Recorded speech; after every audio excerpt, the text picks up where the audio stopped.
بسم اللہ الرحمن الرحیم۔ السلام علیکم، میں ہوں خواتین و حضرات سہیل مرغوب اور حاضر ہوں پروگرام مرغوب بہت ہے کے ساتھ، اور آپ دیکھ رہے ہیں اسپیشل ٹی وی۔ اور ظاہر ہم آج ایک بہت ہی اسپیشل لیکن بہت افسوسناک موضوع کے ساتھ حاضر ہوئے ہیں، جس میں ہم آپ کو یہ بتائیں گے کہ انڈین آرمی مسلمانوں کو جتنے بھی وہاں پہ گرفتار ہوتے ہیں یا گرفتار نہیں بھی ہوتے، ان کو سرے راہ بھی جو گولیاں مارتے ہیں، اس کی کیا وجوہات ہیں۔ انڈین فوج کی تربیت میں ایسی کیا چیز شامل ہے جس کی وجہ سے وہ کسی بھی مسلمان کو، چاہے وہ کشمیر میں ہو، جموں میں ہو، کسی بھی جگہ پر ہو، آسام میں ہو، بنگال میں ہو، تو وہ یہ کیوں سمجھ لیتے ہیں کہ یہ مجرم ہے۔ یہی پولیس کا حال ہے۔ تو انڈین آرمی اور انڈین پولیس کی تربیت میں ایسی کون سی خامی ہے یا کیا چیز شامل کی جاتی ہے کہ وہ مسلمانوں کو گرفتار کرنے سے پہلے مجرم سمجھ لیتی ہے، اور کسی بھی عدالت میں پیش ہونے سے پہلے وہ اس پہ ایک ٹھپا لگا دیتی ہے کہ ہم نے ایک بہت بڑا جاسوس، بہت بڑا مجرم اور ایسا شخص گرفتار کر لیا ہے جو واجب القتل ہے۔ مطلب یہ ان کے مطابق بات کر رہا ہوں، ایسا کیوں ہوتا ہے؟ اس چیز پر دو بڑی تحقیقات ہوئی، ایک انڈین پولیس پر ہوئی کہ پولیس کا کلچر ایسا کیا ہے کہ وہ مسلمانوں کو گرفتار کرنے سے پہلے کیوں مجرم سمجھتی ہے۔ تو یہ انویسٹیگیشن ہم اگلے پروگرام میں بتائیں گے، لیکن یہ انویسٹیگیشن کی گئی، ٹاٹا گروپ اس کی تحقیق میں شامل تھا، اس لیے ٹاٹا گروپ پچھلے دنوں مودی صاحب کے سرکار میں کافی زیر تاب بھی رہا۔ اور اسی طرح کی ایک تحقیق کروائی لندن میں ایک انٹرنیشنل انسٹیٹیوشن ہے جس کا نام تھا اسٹمسن سینٹر۔ اس سینٹر کی تحقیق سے جو دردناک اور انتہائی افسوسناک واقعات منظر عام پر آئے، وہ ساری وجوہات ہیں اس وقت جتنا بھی جبر ہو رہا ہے انڈین آرمی کے اندر اور مسلمانوں پر، اور اسی لیے جو انڈین آرمی کے سابق سربراہ تھے جن کا مرڈر ہو گیا، میں تو مرڈر کہوں گا، انڈیا جو مرضی کہتا رہا ہے، کیونکہ انڈیا نے ابھی تک ان کی تحقیقات کی رپورٹ منظر عام پر نہیں لائے، وہ ابھی تک یہ رپورٹ انہوں نے پیش نہیں کی۔ بپن راوت جو ویلنگٹن یونیورسٹی، ان کا جو انسٹیٹیوشن تھا ٹریننگ کا آرمی کا، وہاں جاتے ہوئے راستے میں ان کے ہیلی کاپٹر کریش کر گیا اور وہ ہلاک ہو گئے۔ اور ویلنگٹن انسٹیٹیوشن جہاں وہ جانا چاہ رہے تھے، ان کو پتہ ہی نہیں تھا کہ ہیلی کاپٹر 15-20 منٹ پہلے کریش کر گیا، اور وہ تو مزے سے ان کا انتظار کر رہے تھے، حالانکہ ٹوٹل ڈسٹینس جو ہے وہ آدھے گھنٹے سے بھی کم کا تھا۔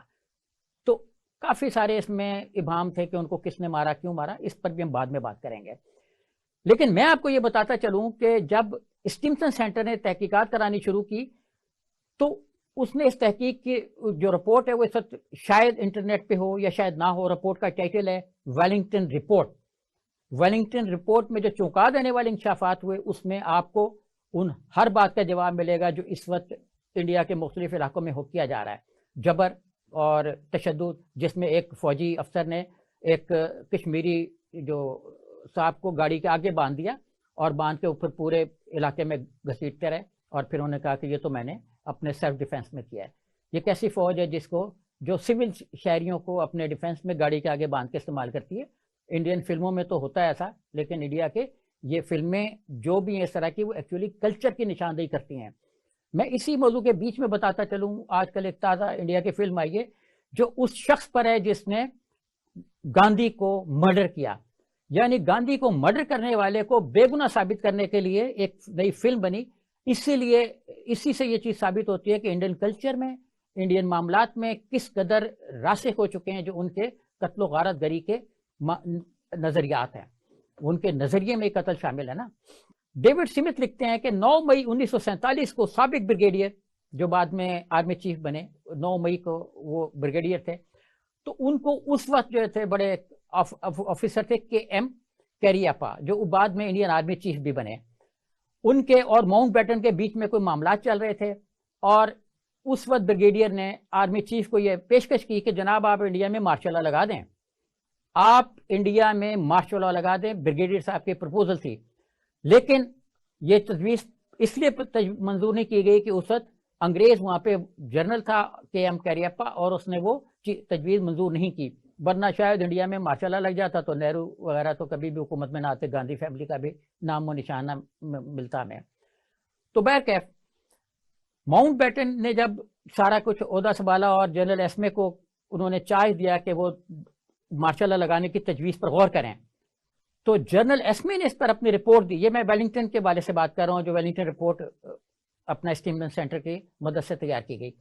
تو انہوں نے لکھا کہ جون 1947 میں قائد اعظم یا نہرو میں سے کسی ایک کو کمانڈر چیف بنا کر اقتدار اعلیٰ فوج کے حوالے کر دیا جائے، یہ تجویز تھی اس کی۔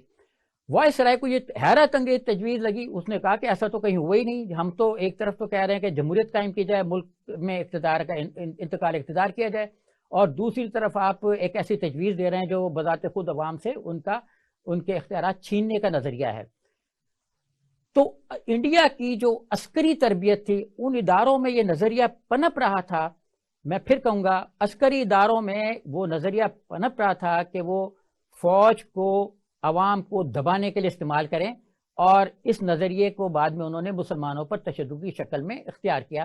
یہ اس رپورٹ کا اقتباس ہے۔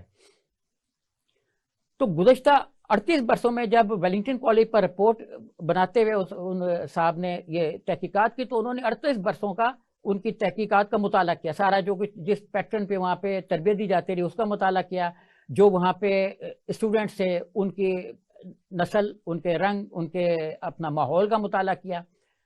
تو انہوں نے پھر یہ کہا کہ ہندوستان کی فوجی تربیت گاہوں میں شیطانی رجحانات اور تبدیلیاں جنم لے رہی ہیں۔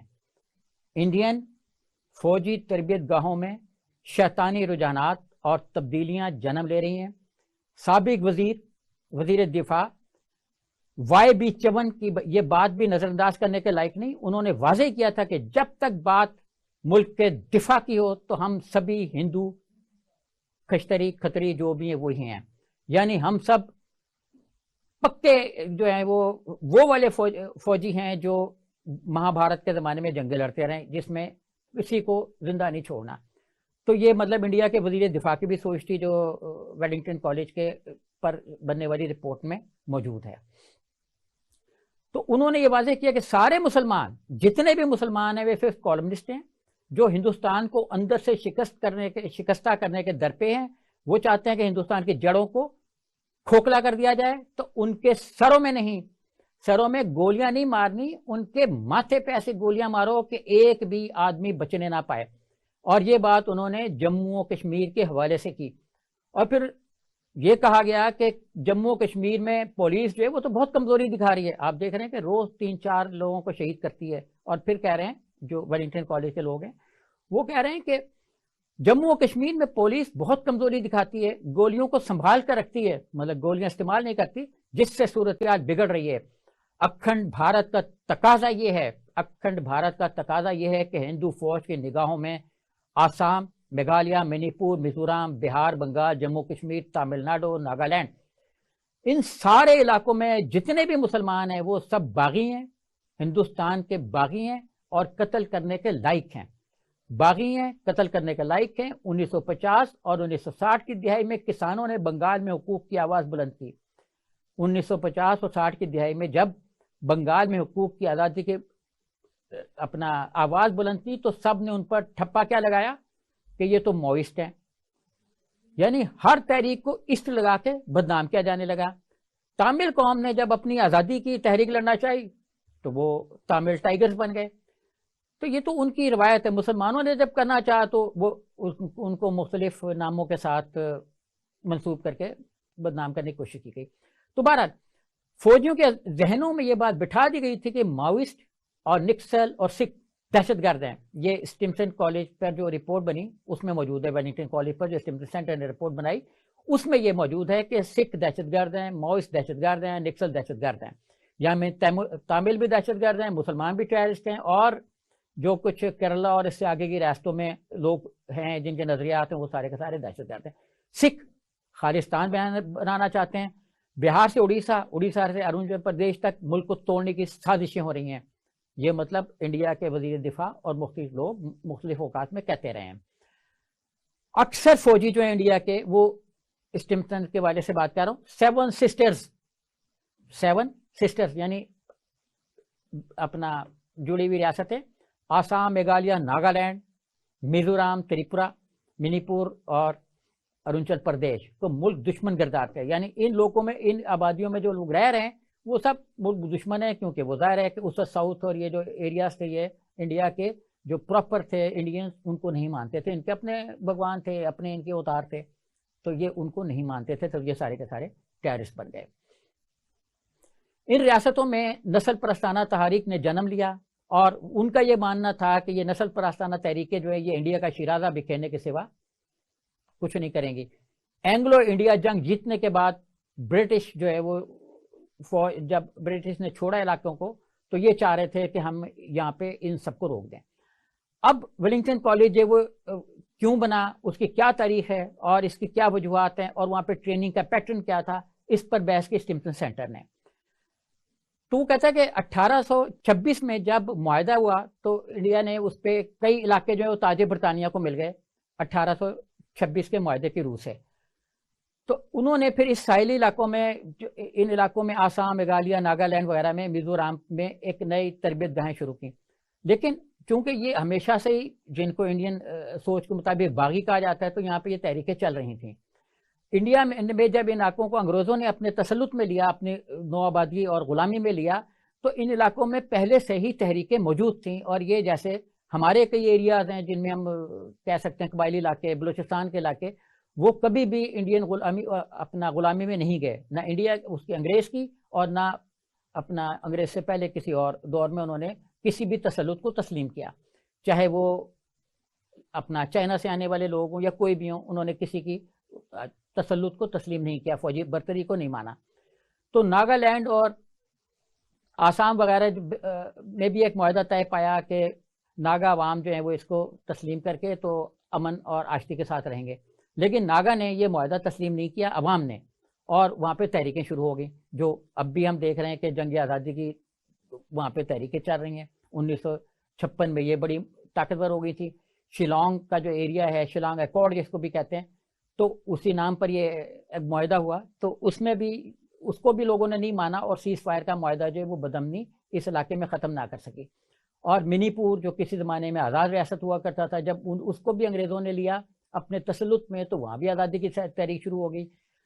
تو 1949 تک ہندوستان کے جو عوام تھے خالص ہندوؤں کے علاوہ, چونکہ ان علاقوں میں خالص ہندو نہیں تھے, تو ان علاقوں کے عوام نے اور ان علاقوں کے عوام نے جو اس وقت پاکستان پر مشتمل ہیں وہ ہر دور میں ایک اٹھان کے ساتھ رہے کہ ہم نے آزاد ہونا ہے. یہ امنگ ان میں ہر دور میں رہی, جس کو کچلنے کے لیے انگریزوں نے ڈیوائڈ اینڈ رول کا فارمولا دیا تھا. بہرحال یہ تحریک 1856 میں اپنے پورے جوبن پر تھی اور ہندوستانی فوج نے پھر جو اس پہ گولی مارو کے فلسفے کے تحت کام شروع کیا, اور پورے 100 سال تک جو ہے نا وہاں پہ یہی تصور رہا کہ جو ان علاقوں کو دبانے کی تمام کوششیں ناکام رہیں. تو پھر بہرامانہ فوجی آپریشن میں تمام ایسے رہنما تھے جو وہاں پہ آزادی کی باتیں کر رہے تھے, ان سب کی جان چلی گئی. محاورتاً کہا جائے تو منی پور کے جنگلوں میں اس قدر خون بہایا گیا کہ ندی نالے بھی سرخ تھے, اور انڈین سمجھتا ہے کہ ہم نے اس ایک پاپولر تحریک کو کچل دیا اور ہماری فوج کشی نے رایامہ کو کچل دیا. میزو نیشنل فرنٹ کے تمام لوگوں کو دہشت گرد قرار دے کر ان کو کچل دیا گیا, اور ان کے گھروں میں نہتا کر کے پہلے تو انہوں نے کہا گیا کہ آپ ہتھیار ڈال دو, ہم آپ کو معافی کا اعلان کر دیں گے. جب انہوں نے ہتھیار پھینک دیے تو ان کو معافی تم نہیں ملی, کیونکہ ان کو بعد میں گھروں میں سوتے میں مار دیا گیا اور پھر کہا کہ ٹیررسٹ تھا, فلاں سن میں اس نے دھماکہ کیا تھا. ایسے بہت سے لیڈرز ہیں, ہم تفصیل میں گئے تو بہت زیادہ ٹائم لگ جائے گا. بہرکیف ہم یہ بلڈ کرنا چاہ رہے ہیں کہ انڈین آرمی نے جو اتنا کشت و خون بہایا اس کی بیک گراؤنڈ کیا تھی. تو اپریل 1979 میں آسام کی آزادی کی بحالی کے لیے آسام لبریشن فرنٹ, آل آسام اسٹوڈنٹ یونین اور آسام سرنگم پریشد, ان 3-4 تنظیموں نے الاغ کیا اور انہوں نے ایک نئی تحریک شروع کی.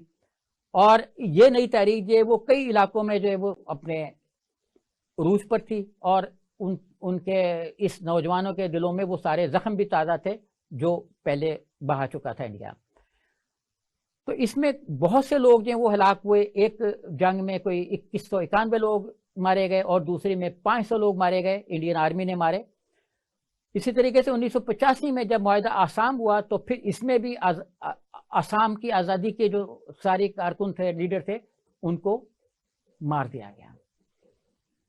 تو اس نقطہ نظر کو مد نظر رکھتے ہوئے جب اسٹمپٹن سینٹر نے تحریک اپنی تحقیق شروع کی تو اس نے یہ دیکھا کہ انڈین فوج نے اتنا کشت و خون تامل ناڈو میں, میزورام میں, آسام میں کیوں کیا جو دنیا کی نظروں سے اوجھل ہے.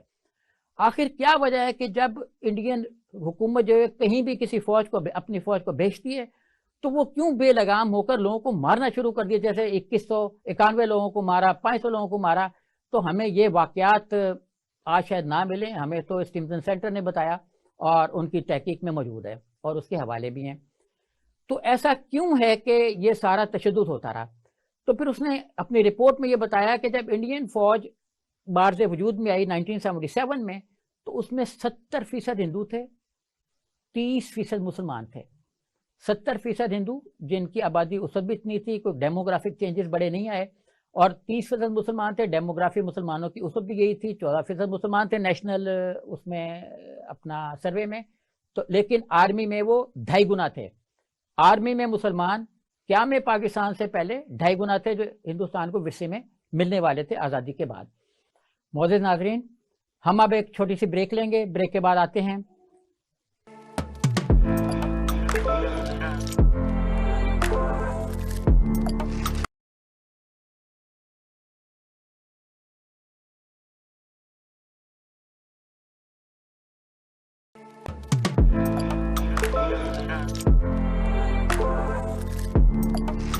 Welcome back.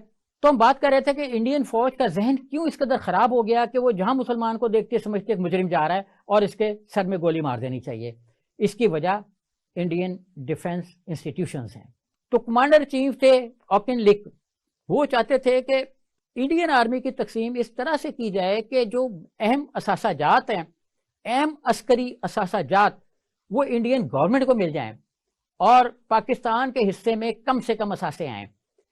تو انہوں نے پہلے تو یہ کہا کہ جس طرح آبادی کو تقسیم کی بنیاد بنا دیا کہ پاکستان کے حصے میں 30% فوجی آئیں گے اور ہندوستان کے حصے میں 70%، چاہے وہ ہندو ہوں چاہے مسلمان ہوں، لیکن آبادی کے حساب سے جو بھی آپشن دیں گے نا. اب جیسے 30% مسلمانوں نے تو آپشن نہیں دی، باسوں نے نہیں بھی دی، جو اپنا لیفٹیننٹ کرنل میجر سے اوپر کے لوگ تھے انہوں نے پاکستان آنے کی آپشن نہیں دی، جن پر میں آگے چل کر بتاؤں گا. تو ان کو یہ تھا کہ لوگ دیں یا نہ دیں، ہم نے 30% آرمی پاکستان کو دینی ہے جس میں ہندو بھی ہوں. دائرہ ایجنٹ گھسانے تھے انہوں نے اپنے. تو اس نظریے کے ساتھ انہوں نے فوج کو تقسیم کیا. دوسرا انہوں نے یہ فیصلہ کیا کہ ہم آرمی کو اس طریقے سے تقسیم کریں گے کہ جو اس وقت جس کو کہا جاتا ہے آرمی ٹریننگ کا jewel of the army training centre, وہ کوئٹہ کا اسٹاف کالج تھا، اس کو بھی تقسیم کر دیا جائے. اب اثاثہ جات کی کیسے تقسیم ہونی تھی کہ اگر اسٹاف کالج کوئٹہ میں 10,000 کتاب ہے تو وہ 10,000 میں سے 5,000 کتاب انڈیا میں جائے گی، باقی 5,000 کتاب پاکستان میں رہے گی. تو اثاثوں کی تقسیم کا فارمولہ جو تھا وہ پہلے کچھ اور تھا، 30 اور اس کا تھا 70 کا. بعد میں جو جنرل صاحب نے سوچا کہ نہیں، اس میں بھی پاکستان کا کہیں فائدہ نہ ہو جائے، تو 30 کو بڑھا کے قیام پاکستان سے تھوڑا سا عرصہ پہلے انہوں نے اچانک 36 کر دیا، اچانک 36% کر دیا اور 64% انڈیا کو دے دیا. اب اس کا مطلب یہ تھا کہ انڈیا میں جو اہم عسکری مینوفیکچرنگ کے ادارے ہیں وہ انڈیا کے قبضے میں رہ جائیں، اور جو مین پاور ہے وہ پاکستان ٹرانسفر ہو جائے، جس میں بے تحاشا ہندو بھی شامل ہوں گے کیونکہ مسلمان تو تھے ہی 30%، اور اس میں بھی کم پاکستان آنا چاہ رہے تھے جو اعلیٰ رینکس پر تھے. یہ الگ بات ہے کہ ان میں سے کسی 1-2 کے سوا کسی کو پروموشن نہیں ملی، اور اس وقت آدمی میں جو مسلمانوں کا حشر ہے وہ میں آگے چل کے آپ سنیں گے. تو 30 اور 36 اور 64 کا فارمولہ اسی لیے کیا گیا کہ جو نان ڈیولپمنٹ فوج کا پورشن ہے وہ پاکستان کو دے دیا جائے، اور ڈیولپمنٹ پورشن جو ہے وہ انڈیا میں رہ جائے، اور تھا بھی وہ انڈیا میں ہی. پاکستان کے پاس کتابیں وغیرہ تھیں، جیسے میں نے ذکر کیا اسٹاف کالج، وہ جس کو انڈین آرمی کے اس پہ تربیت میں جیول کہا جاتا ہے، تو وہ پاکستان کے پاس تھا. تو عسکری اداروں کی تقسیم، اداروں میں کے جو اثاثہ جات تھے ان کی تقسیم ایسے کی گئی کہ پوری آرمی کو جو ہے نا وہ انڈیا میں خالصتاً ہندوائز کر دیا جائے، یعنی اس میں ساؤتھ بھی فارغ ہو جائے، اس میں انڈین پنجاب بھی فارغ ہو جائے، اور اس میں مسلمانوں کو تو ویسے ہی نکال دینا تھا کیونکہ وہ سارے کے سارے پاکستان بھیجنا چاہتے تھے. اور اس لیے انہوں نے وہ کچھ کرنا تھا جو کچھ انہوں نے 1947 میں تقسیم کے بعد کیا. اب رپورٹ میں کہ ایک حصے پر آ کر میری نظر ٹھہر گئی تھی. فوجی افسر جس نے یہ رپورٹ بنائی میجر، وہ یہ لکھتا ہے کہ فوجی وسائل کی تقسیم کے دوران ایک مسلمان لیفٹیننٹ کرنل نے ہندو ذہن کی گیم الٹا دی. وہ تربیت میں معاون اثاثات جتنے بھی تربیتی اثاثے تھے ان کی تقسیم میں کو پاکستان کے حق میں کرانے میں کامیاب ہو گیا کسی حد تک ایک ایریا میں. پاک فوج کی بہترین تربیت کا سہرا اس وقت اس جرأت مند افسر کے سر جاتا ہے جس نے کوئٹہ سے انتہائی اہم دستاویزات اور کتب کی انڈیا منتقلی ناکام بنا دی. اس تربیتی مرکز انڈیا میں جتنے بھی تربیتی مرکز تھے متحدہ ہندوستان میں ان میں سے صرف 7 پاکستانی علاقوں میں قائم تھے، صرف 7 پاکستانی علاقوں میں قائم تھے، اور ان 7 میں سے بہترین جو تھا وہ اسٹاف کالج کوئٹہ تھا. برطانوی فوج اسے تربیتی نظام کا موتی سمجھتی تھی کیونکہ یہاں 10,000 کتابوں کا ذخیرہ جو ہے وہ بہترین ذخیرہ شمار کیا جاتا تھا. اچھا، تقسیم کے فارمولے کے تحت 6,400 کتب جو ہے وہ ہندوستان کے حصے میں جانی تھی اور پاکستان کے حصے میں صرف 3600 کتابیں آنی تھیں. جولائی میں اس تقسیم کا پورا فارمولہ طے ہو گیا تھا. دیگر اشیاء کو ہندوستان بھجوا دیا گیا تھا اور لائبریری سے کتب کی جو منتقلی تھی اس میں ایک مسلمان کرنل جو ہے وہ رکاوٹ بن گیا تھا. وہ لائبریری کو تالا مار کر دروازے پر بیٹھ گیا، کئی روز تک اپنی جگہ سے نہیں ہلا، بندوق اس کے ہاتھ میں ہوتی، وہ لائبریری کی جانب بڑھنے والے ہر آدمی پر ہر قدم پر بندوق تان لیتا، حتیٰ کہ آخری ہندو اور انگریز بھی کوئٹہ سے نکل گیا. اس وقت تک وہ اس پہرا دیتا رہا لائبریری کے دروازے پر جب تک کہ سارے وہاں سے چلے نہیں گئے اور اس نے کتابوں کی ہندوستان منتقلی ناکام بنا دی. بعد ازاں یہ فوجی جو اس وقت کرنل تھا پاک فوج کا آرمی چیف بنا اور 69 سے 1972 تک مارشل آرٹ ایڈمنسٹریٹر بھی رہا. اس کا نام تھا جنرل آغا محمد یحییٰ خان. اچھا، اسٹاف کالج سے کتاب کی فراہمی میں ناکامی کے بعد ہندوستان میں ایک اور بڑے تربیتی ادارے کی ضرورت محسوس ہوئی. مطلب ہندو یہ سوچتے رہے کہ ہماری تربیت جو ہے وہ جہاں ہونی تھی وہ تو پاکستان میں رہ گیا، کوئٹہ میں رہ گیا، تو اب ہمیں کوئی ایسا نیا ادارہ قائم کرنا چاہیے جہاں بہترین تربیت دی جا سکے. 6 ہفتے کے اندر جو ہے نا وہ انڈیا نے بریگیڈیئر ایک تھے S.D. ورما، ان کو آرڈر کیا کہ وہ نئی دہلی سے ہر جگہ کا دورہ کریں، پورے انڈیا کا دورہ کریں اور ایک نیا اسٹاف کالج قائم کرنے کی کوشش کریں، اس کے لیے ایک ماسٹر پلان بنائیں.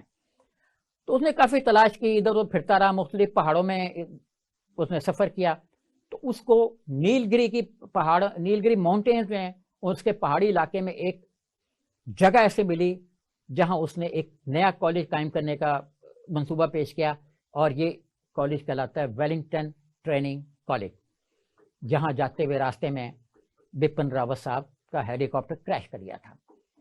تو یہ ویلنگٹن کالج ہے جہاں سے کئی آرمی چیف نے، لیفٹیننٹ جنرلز نے، میجر جنرلز نے اور بریگیڈیئرز نے تربیت پائی اور اپنا مختلف سیکٹرز میں، کشمیر میں، آسام میں، بنگال میں، وہاں پہ یہ فوج کی کمان سنبھالتے رہے.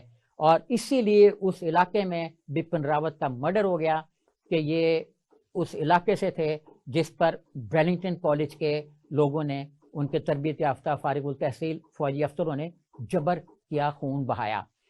کشمیریوں کی طرح تو نہیں ہے، ناگالینڈ اور میزورام اور تامل ناڈو کے لوگ وہ دبنے والے نہیں اور کافی اپنا تھپڑ کا جواب تھپڑ سے دینے کے عادی ہیں.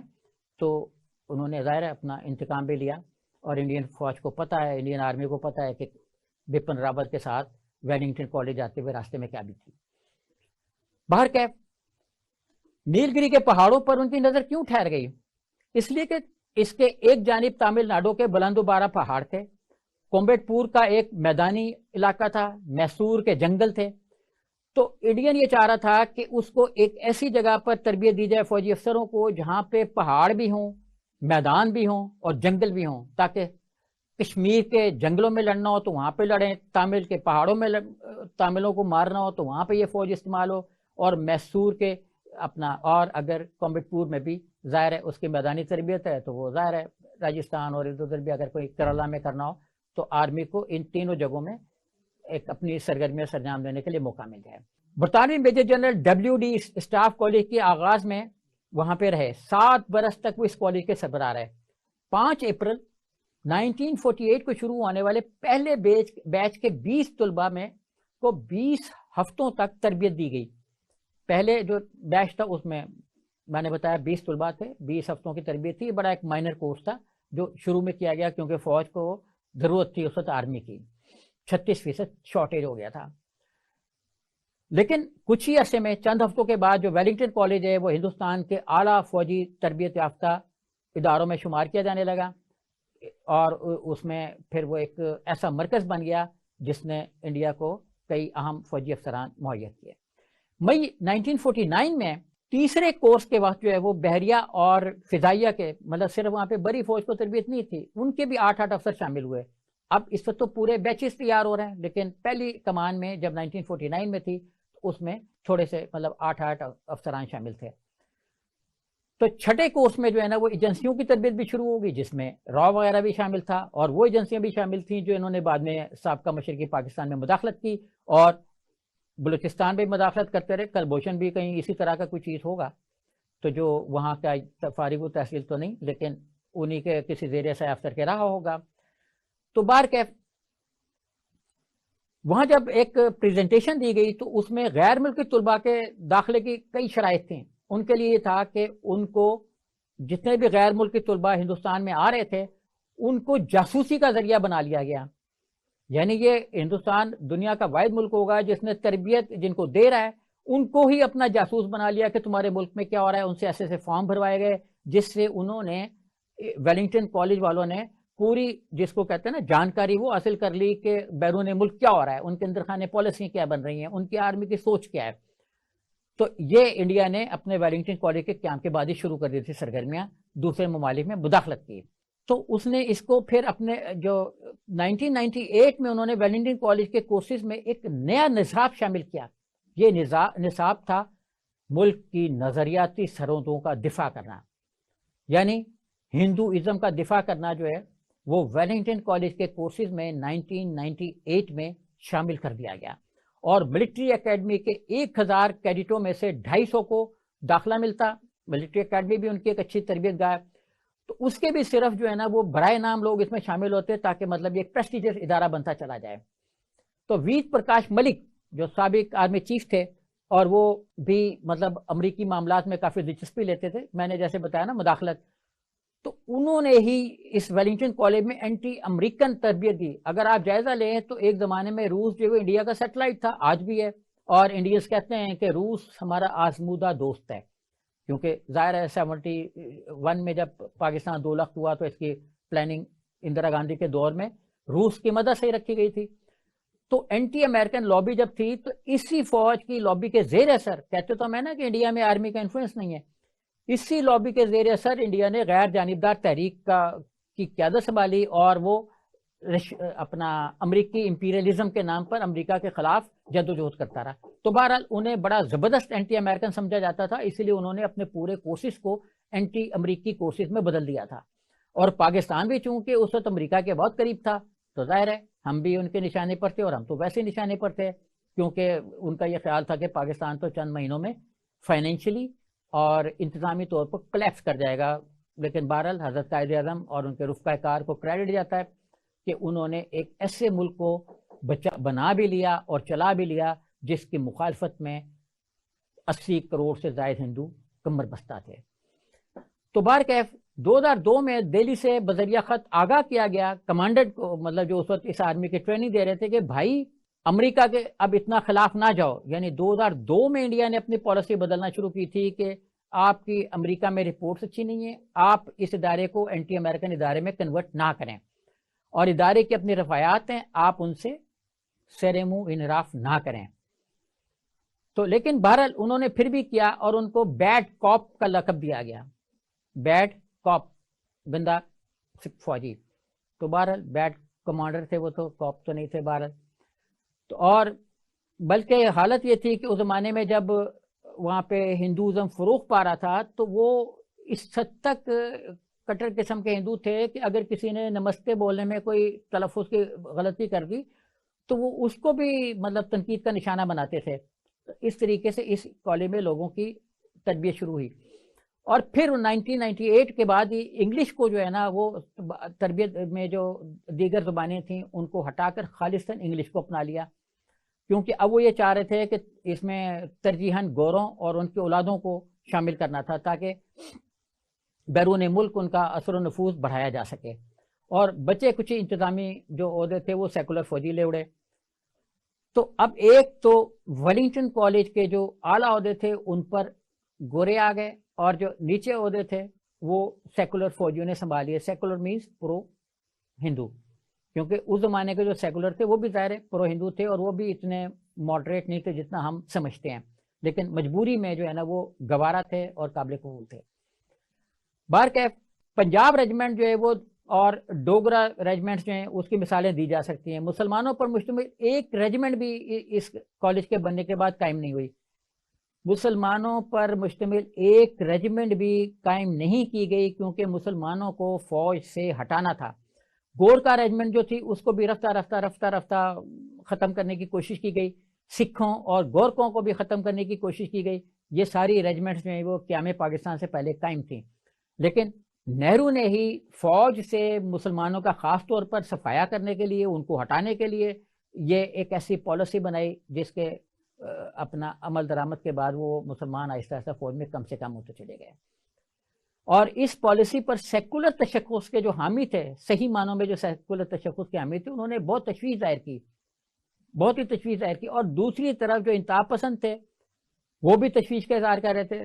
جو خالص سیکولر تھے ان کا یہ کہنا تھا کہ دفاعی اداروں میں گنتی کے مسلمان باقی بچے ہیں، اصلاح احوال سے غافل رہنا باعث تشویش ہے، اور مساویانہ اور آبادی کے مطابق ان کو ریپرزنٹیشن دی جائے۔ لیکن یہ کون مانتا تھا؟ بہرکیف 1951 کی مردم شماری کے مطابق فوج میں مسلمان 2% اور 81 میں 1% تھے، یعنی نصف کر دی گئی ان کی تعداد۔